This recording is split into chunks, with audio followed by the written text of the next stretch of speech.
Good day, ladies and gentlemen, and welcome back to another episode of Wake Us Up in the Hood. Today we have something completely different on the table for you guys. So we're not out in the road today, as you guys can see that the weather is extremely, hitting us on a different level. But we understand that this is Cape Town, this is the mother city, as altijd surprises is hulle sê, no?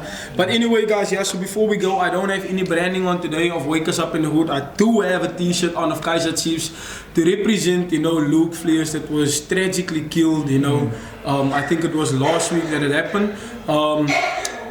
We don't want to dwell on that now. We're going to release an episode later on, with regards to what happened, and also just a tribute to Luke Fleers. But rest in peace, brother.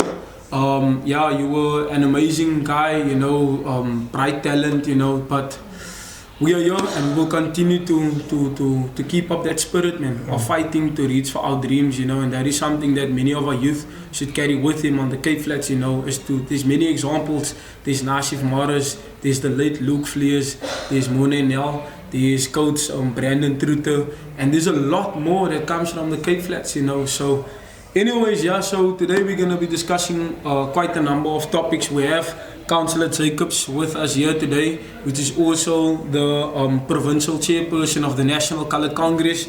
I also do have Duwayne with me alongside on the one side, who is a community activist, and somebody that voiced the struggles of the youth within the communities of Mitchell's Plain. And then obviously for the known faces, I've got Brother L on the side, which is a strong activist as well.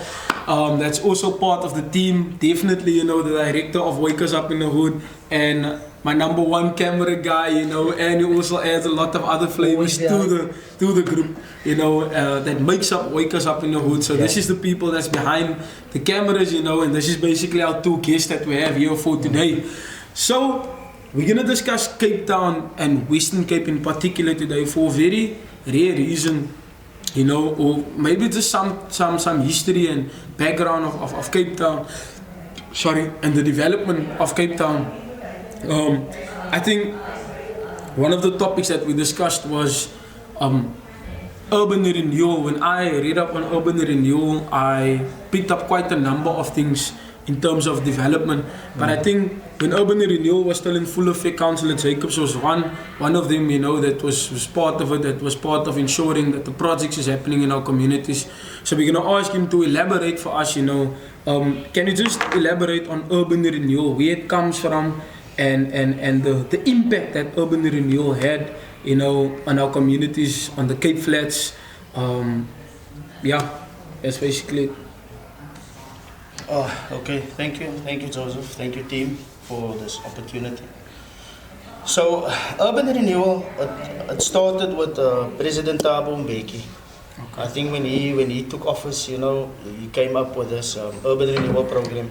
So the urban renewal program, it was targeted at basically three areas: Soweto, Khayelitsha and Mitchell's Plain, because that was the three nodal areas. That is, the three biggest areas, that you can get, the suffering people. So those were the three areas that was targeted, and it was the nodal areas. So urban renewal, the program was working very nicely, because remember when urban renewal came in, you first had the Mitchell's Plain Development Forum. There was no Khayelitsha Development Forum. They've learned from us, because after we established the Mitchell's Plain Development Forum to run in line with urban renewal, to skryf Khayelitsha ook wakker, to begin hulle met die Khayelitsha Development Forum, but they came after us. Okay. So when you look at the urban renewal program and what it was targeted at, there was a lot of good programs and projects that urban renewal delivered on. Say for instance, when you look at the town center where we are now, this was the bus terminus right here. There was no cubicles, there was absolutely nothing there. It was just the people had a lot of stoltjes in front of the shops, but there was nothing. So when urban renewal came in, and obviously remember that time, the city of Cape Town, the ANC won that elections, So the city of Cape Town was basically under the ANC, and at the same time the province in itself, if you can remember, this province was under the NP, right? So the NP and the ANC became one. Yeah. Remember that time. So the National Party and the ANC became one. Yeah. So what happened? Most of the NP people must now came over to the DA. over to the ANC. yeah. But then there was a lot of those verkramde boere that was part of the NP. They didn't see eye to eye with this amalgamation. So they went on their own. Referring to Tony Leon. Tony Leon them and those people there. Then they started the DP. Oh, No, it was the DP, the Democratic Party. Okay. At that time they started just Mackenzie se So basically, daar is die mense wat gesê het, ons wil nie equality hê nie. We don't want human rights. We want to stick to white is right. Here we go. That's why they started with the DA. It was the Democratic Party. So when you look at the Democratic Party themselves, I mean, when it comes to Mitchells Plain, hulle het ook maar seker maar net 2 seats hier gehad. You know, hulle was hier regtig so relevant gewees. But anyway, coming back to the Urban Renewal program. So the Urban Renewal program was very functional because it worked in the yellow Mitchells Plain, the whole Mitchells Plain. Every activist, every community leader, everybody was a part of it. You understand? Because the Urban Renewal was like an organization, so it had different functions, like you had education, you had health, you had art and culture, you had safety and security, you had all those different portfolios and the different sectors within Urban Renewal. I myself, I was the secretary for the arts and culture sector within Urban Renewal. Urban Renewal had an arts and culture sector, so I was the secretary of that sector, and then Farid Kasim was the chairperson of that sector. You understand? So when you look at Urban Renewal, every portfolio had its own executive. So it's like for health, they had their own executive. Arts and culture, education, everything had their own executive. Now if you look back at the programs and the projects, when you look at Lentegee in itself, Lentegee didn't look like it. It was the Urban Renewal program. They've redone that whole Lentegee, that precinct there. That was Urban Renewal. Okay. When you look at this new bus terminus here, and the taxi rank and all the development here. Yeah, in town center. Yes, it was because Urban you're saying Renewal. the bus rank was first here, then it was built here by Urban Renewal, they where it is now. The bus terminus was here. Okay. Then Mitchells Plain, there was a lot of taxi rings. Like there at the back you had Calypso Square, then you had the different rings. Okay. So they brought everything together under one umbrella. As to, okay, this is the bus terminus and this is the taxi ring. So it will be one central taxi ring now because it was all different. Okay. You understand what I'm saying? So that was the Urban Renewal program. When you look at that, the SWAT Club sporting facility. The one that's falling apart now. I think we were there, no? Yeah. Remember, that was also under Urban Renewal, but remember when the DA took over, a lot of these programs just started to kick in. Like when you look at this, the Urban Renewal, most of the projects didn't finish. Oh, okay. Remember, then the DA came with that Swatgevaar, and they came with that idea of, the dividing ANC is just employing their cadres and all of that. Dividing colored people. So they brought black the whole Swatgevaar in because remember, a lot of our people, if you look at Tafelsig, and there was Hodge here that was under the ANC, don't forget that.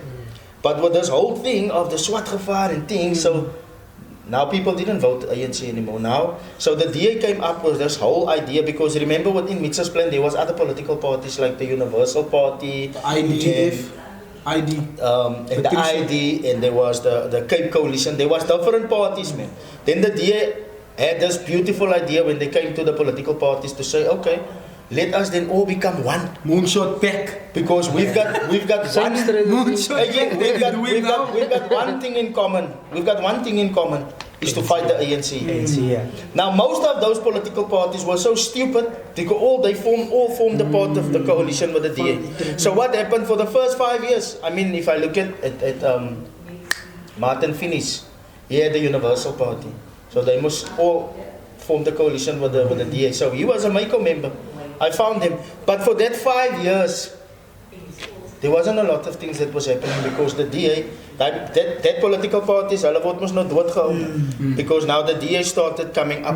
You understand what I'm saying? Then they started highlighting things and said to the people, yeah, the ANC is doing this and the ANC is doing that. But people didn't see it in that way, that it was the ANC that developed Mitchells Plain. That houses there at the back, there by the boards, they where Yumna they staying now. Daai was allemaal huise wat gebou gewees het deur die ANC because remember, when you are in power for that first 5 years, your planning will take 5 years. So you won't be able to deliver within that 5 years because it takes you 5 years to plan. So everything that kicked in afterwards was not the DA, it was the ANC. When you look at the Urban Renewal program within Mitchells Plain, you must understand what it is that we had. And now people lost it because when the DA took over, the Urban Renewal program just went down. Now you find Urban Renewal in Muizenberg. It became a mayoral urban renewal program now. But it which was means actually national. it was a national program because the money came directly from the president's office. It was a program directly from the president's office, so you could understand the impact that that project had. When we look at the night market, that was our baby. We came up with the night market. Also under Urban Renewal. We came up with the night market under Urban Renewal. When we had the night market the first time, Urban Renewal only had the 50,000. We were doing the night market in AZ Berman. That's how we started. Kyk, die geld word sommer directly one of the biggest things. Die geld word directly gegee. Verstaan jy wat ek meen? If you look at Miami Sound, if you look at Miami Sound, if you look at all the sound companies that was here in Mitchell's Plain, the way they started to establish, it was massive. Within Mitchell's Plain we had the Redo. Now Redo you had all over in Cape Town because it was most basically an ANC initiative to promote small businesses. So if this was the Redo office, then there was somebody that can register your business, there's somebody that helps you with SARS, there's somebody that helps you with this. So when you go in there, you have a business idea. They will develop that idea for you. When you come out there, you have a business plan, you have your plans, you have your bank, everything. Now you can run for your business. My question is, if everything was working before the DA took over, why did they cut it out? Why did they cut it out? Why did they take the Redo out here when Redo was a functionable business, a functionable office? Right here where we're sitting, right here, there was a business office, right here. You see, that's the Urban Renewal offices, there where the DA councillors are taking over now. That was the Urban Renewal offices. That offices was supposed to go to the local community, like the Mitchell's Plain Tourism Forum. They were massive, massive. I was part of the Mitchell's Plain Tourism Forum. Just hold on. So they were going to get that offices there. So tourism would have been on a level today. But when the DA took over, the vat sou hulle almal hy offices daarso. You understand what I'm saying? Hulle het amper soos daai hele program gesuppress. So nothing worked anymore. Remember we had the night market. We had the switch on of the lights. We had park jams. We had street jams. We had the beach festival. We had so many things. We had so many things that could keep our artists alive. That could keep our businesses alive. That could make sure that our people are getting houses. When the DA took over, everything just went down like that. Remember the Bambananis was also Urban Renewal a program. How many Bambananis didn't we have in our communities? Our neighborhood watches was on top of things. Our street committees was on top of things. Why is it that after 17 years, when the DA took over, they had a functionable city? They didn't took over and then there was a dysfunctional city. They took over a city where everything was in order. Our facilities didn't look like this. Our sports fields was up to date. Our swimming baths was up to date. Our beaches was up to date. What happened when the DA took over? Why did they let everything go down the way it is today? Look at it. Urban Renewal. The arts and culture, there was classes, there was training for arts and culture people, for artists. Back in the days, there's nothing like that anymore. Look at Mitchell's Plain in itself. Ons het nog eens een athletics trekkie, bra. And that is something that was Urban Renewal was going to deliver on. The Lookout Hill, Danny Christens, wie die Lookout Hill gebouw, is Urban Renewal. So it means that the Urban Renewal program was functioning 100%. Why is it after 17 years the DA took over, everything went down? I mean, you are grown-ups, you are big boys. And that's the thing, you need to understand. Councillor, I'm hearing what you're saying, and by the look of things is that it is just occurring within the coloured community, because like you said, it started here in Mitchell's Plain. But if one now goes into Kayalicha, there's tourism taking place and everything. And why is that? How come is it here by us? Okay, let me tell you. They've got their first hotel. Everything is Let me tell you why. Let me tell you started here. We should have been established by now. We should be far ahead. I think just before you go, that. I think at some point, and I'm gonna be blunt about this. I think our leaders that we had at the time also had to take responsibility, man, for the failures and the lack of development that we have in our communities. As much as the DA has done a brilliant job to divide colored and black communities, they've done exceptionally well, in doing so, because they came with the swart gevaar, they came with all of it. I am saying personally, me as Joseph, I'm saying that the leaders that we had in the past has failed us And that's why they are moving at the pace that they are moving, you know, with the tourism attractions, with them having their first hotel, the Kwa'is Hotel, with them having rands, with them having all the development coming into their communities. It's like part of the problem, besides government, it's also our leaders that we had at the time that has failed us. That's why I'm posing the question, how come is it still occurring in your view? I think I can give you guys an explanation on that, man. You must remember that Khayelitsha was ANC. They never changed. The people of Khayelitsha, black people, they're voting for the ANC. So which means the ANC is still the ruling party. Don't get me wrong. So if Khayelitsha is voting ANC, even if they get nothing from the DA, they will still get, because the ruling party will look after them. Look at our home affairs that we have here. Then you look at their home affairs that they have. And home affairs look at our sporting facilities that we have. National department. And look at their sporting facilities that they have. You understand what I'm saying? So what I'm saying to you is that because the ANC councillors, the officials, and the community is all working together, things are happening for them. Okay. When you get to Mitchell's Plain, you'll find that the community is on their own, the DA is making their own decisions, and the officials on the other side is corrupt. You get what I'm saying? So they're doing their own thing, the councillors are doing their own thing, and the community is not seeing eye to eye with these things. So niks gebeur nie. If you go to Khayelitsha now, I'll take you to Site C. When I became a Rasta, no? In 1995, I became a Aya. No? We used to walk to Khayelitsha, to Site C, because there was a dance hall in Khayelitsha, no? The Site C dance hall. There was a lot of shacks there. Go now, go see if you can find a shack there. Go. It's all developed, my bro. It's all houses. But if everybody's working together. Now here by us, you can be an activist, you're non-political, you have a bright idea that will take Mitchell's Plain forward. But because I'm a DA councillor and you're not DA, we're not seeing eye to eye with your plan. Just on that part that councillor is saying, I was once in a sub-council meeting, right? And I love attending that meetings for many reasons. But one of it is that to get the right information out of a meeting. So part of what they were discussing is that each ward has got their ward allocations, right? So they're speaking about that. Now they're speaking about the money that comes to the sub-council. That's beside the ward allocations.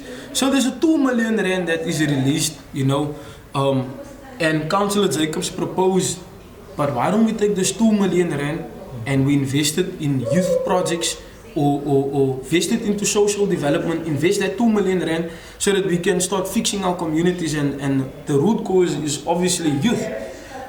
And you know, there's two of the councillors, or one of them that agrees with the opposition, and then there was a representative of ARA, and at the time, what is his name, Saul Magraf, he was still a councillor for the good, and he was now joined the DA after they kicked him out.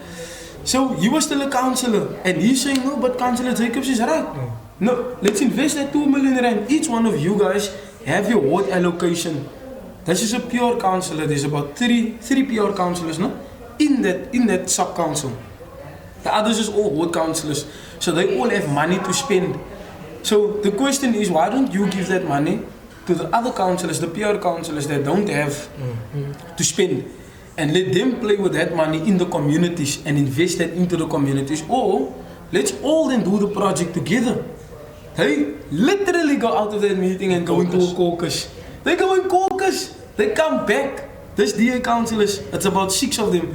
They come back. They go and sit down. They say, no, but we've decided now. That's a good idea, but it's not going to be beneficial for us now. We're going to rather take that money and put it into greener projects. Now we're thinking greener projects. Okay, sounds interesting. But because our understanding, when we talk about greener projects, we're talking about sustainable food gardens, we're talking about recycling, we're talking about all those things, man. That was my understanding as to greener projects. Then the money gets diverted from greener projects to cleaning drains. You know what is? You understand what I'm trying to say? You know, there's greener projects. The greener projects was these people that they're having on 2 months and 1 month, so that it can look as if they're giving the people jobs now. You see, die mense wat die pad so skoon maak, so nou stretch hulle hy 2 miljoen rand van daai tyd tot nou tot binne die elections toe, en hulle sit obviously elke keer by. Nou kom dit so, jy? Nou sal lyk dit soos wat weke gekry het, is wat is 1 month, 2 month kontrakkies staan ze. En die mense word mos nou min betaal because hy 2 miljoen rand moes nou stretch nou vir hulle. So wat dan gebeur is council, everyone, the public is like, okay, nah, quiet, it sounds quiet. Time for implementation. It's not happening. There's no greener projects. There's no recycling happening. There's none of that happening. But they talk about it, but when it comes to implementation, they can't do it. I just want to make an example quickly to you. In 2014, I started my recycling business, right? And then, but obviously because I had a lot of funding from Germany, man, and support from Germany, our programs was working. So we moved from Deep River to Mitchell's Plain. Then we decided, all right, we're gonna do the town center. We're gonna do a safety program in the town center because we were working. I remember that. At Mother of Plain. So every week, what I was doing is every week I have a program here in town center. There's artists performing, we're giving out prizes and stuff. It was a liquor vibe, man. Then what we also did was we had this whole town center under control. Every car guard within town center had to come and book in at our office every morning. So ons weet elke car guard wat hy is. Every trolley boy had to come. Name tag. I remember Everybody had that name tags. Everybody had their vest. Name, surname, everything, number, photo right? on vest. If a trolley boy disappears with a trolley, we will exactly know who's it. You are not allowed to come back into town center. But what we did was, every day, each trolley boy will give us a 5 rand, because what happened was, all these trolleys, it belongs to retailers. So Shoprite's in there, Kaim's in there, we took all their trolleys separately. Then we found them, then they come and fetch their trolleys. So then what we did was, we had a certain amount of trolleys which the shops gave us. So if we have 30 trolleys for the morning, so every morning, everyone will come and book out. So we will know who's the 30 guys that's pushing trolley within town center. Okay. If you disappear with somebody's trolley now, it's fine, because we have backup in the 5 rands. So skoop almal hy vir ons groceries en goed is weer. That is how we sort out everyone. We will give you a banning letter, so you can't come into town center again. So kyk, town center was running beautifully. Then Solomon Philander, hy was mos nou die ward councillor hier. So Elisa Bosman, wat nou so in die city is, I wrote them an email to say, listen, I want to come and do a presentation. I have these people from Germany, and we want to propose to you guys the safety plan that we have for town center. Creating a town center management. That's before he said. That's before sit. That's before they came up with before they came up with that. Ideas. Then you know what they said to me? They said to me, kyk, dit was 'n hele fight geweest. Dit was 'n hele fight. Hier was 'n council yard geweest hier, né? Dat die begies in geslaap het, hulle het mense gerob. We cleaned out that whole yard, my bro. We turned that into an office. Die mense wat die city kon sê vir ons occupy die building illegal, but die building behoort nie aan hulle nie. They're not coming to say thank you. Kyk, hier is niks meer. Ek het gehad 4 guys, né? Hulle was ou polismanne wat geretire het, so hulle het man gaan gehad. Hulle het almal gewerk hier in die town, en dan gee ek vir hulle elke maand 4,000 rand vir elke persoon wat mos nou werk, man. En daai is net met die geld wat ons generate hier. En obviously sit ek mos nou by van my werkgeld, en dan die some of the funding that we got was now from Germany, man. Right? Now we want to go do the presentation for the city of Cape Town. You know what they told us? But you guys, this is 2014. 2014. They said to us, no, but you guys can't do these projects because you're running parallel with what the city wants to do. The city is going to implement that themselves. My bro, ons is in 2024. Look at town center. Look at town center. Now, ek was met die DA uit. En ek was met net political parties. Why didn't they endorse us? Can you understand what I'm trying to say to you? Ek was non-political. Why didn't you endorse it? And said, okay, let us see how this program is running. En toe koel hulle die hawkers, ek was saam met hulle in die meetings, hulle is met ons. Solomon hulle sê vir ons, nee, hulle kan nie die presentation kon doen nie, hulle skiet ons net so af. Now, do you guys have an understanding what I'm trying to say? There can be people that have brilliant ideas within Mitchell's Plain. As in nie 'n whole bossel is van die DA nie. And they are not going to entertain you. And that is the reason why nothing is working within Mitchell's Plain. Now you find a resident within Kailitsa, they have a brilliant plan. He goes to the councillor. The councillor goes sit with the official. They bring in the higher powers. They endorse that project. It's working. So the people of Kailitsa can get work now. That project is working and they're also helping a businessman. Why is it not working here? Obviously, you can see that the gatekeepers and the problem that we have is the DA councillors. Because none of them was really activists. Ek kan almal uit DA councillors vat. Niemand van hulle was activists nie. Hulle het nie eens branches nie. Weet jy dit? They've got absolutely nothing. There's no They don't have a democracy proper with them. political structure. They don't have a structure. As hulle vir jou môre net piek, vat hulle sommer vir jou. Solomon was 'n gewisse social worker. Daai is ook hulle vir hom gevat het. You were a social worker. Now why is social development not working in your hood? Ja. Why is social development not? That was a social worker. Kyk jy, as jy vir my vat nou, né? Ek was 'n businessman. En kyk hoe implement ek my council goed is met my business. Ek sorg dat die laities werk kry. Ek sit companies op. Ek assist because that was my field. So he's a social worker. But there's no social development. Look at town center. So that's what ek vir julle probeer om te sê, man, né? That is why we have the problems that we have. You can have what brilliant idea.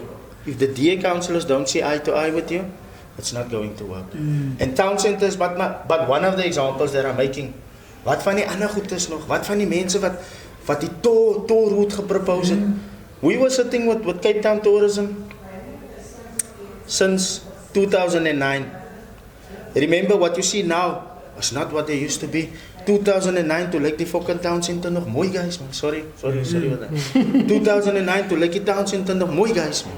You understand? So for us as tourism, we wanted to implement a crafters market. Do you know how many crafters is there within Mitchell's Plain? Lots of them, my bro, lots of them. The idea that was created with the World Cup. Remember, the ANC was still in control with the World Cup. Just when the World Cup kicked in, the DA took over. The stadium that is there in Cape Town now. I stadium in die gevisit he. Because it draws tourism, but who's the beneficiaries of it? The white people.